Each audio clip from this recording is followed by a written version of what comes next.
My association with the Reagans began in 1980. I joined the campaign just after the convention, after he was nominated in Detroit.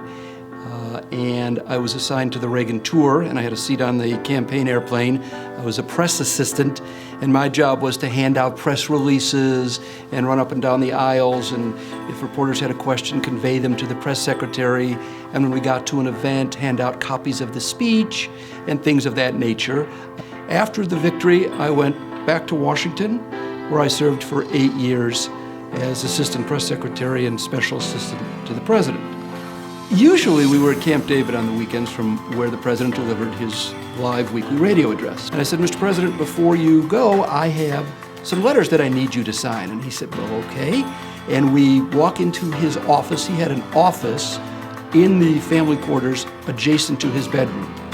Sits down at the desk, I hand him a pen, he signs the letters, I put them back in the folder. I said, thank you, sir, have a good weekend. He said, you too. A wink and smile, off I go. Monday morning, I come to the White House, as usual, to my desk, and a little bit after 9 o'clock, the phone rings, and it's Jim Kuhn, the personal aide, and said, he wants to see you.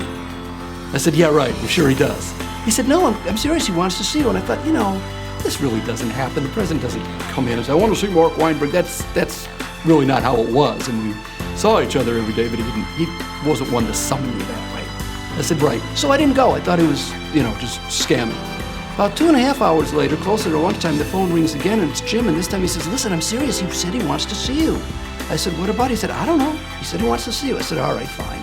So about 20 minutes later, around noon, I go up to the Oval Office, just down the hall from where my office was in the press room, and Jim's gone. So I say to Kathy Osborne, the president's secretary, Jim said he wanted to see me. And she said, he does? She didn't seem to know. I said, yeah. She said, I don't know, let me ask him. So she goes into the Oval Office and she comes back and was a little startled and said, he does want to see you. Go on in. She opens the door.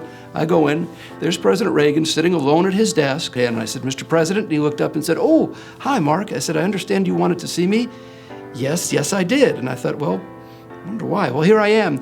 He said, listen, about those letters on Saturday. And I thought, oh, gosh, I screwed something up. I said, yes.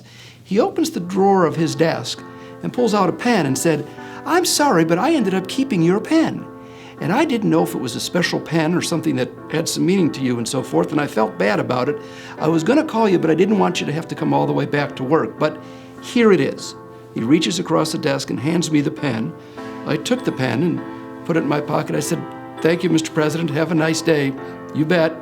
He went back to reading. I walked out, and I took the pen out of my pocket, and I looked at it.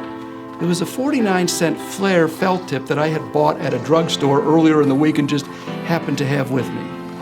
But that was Ronald Reagan.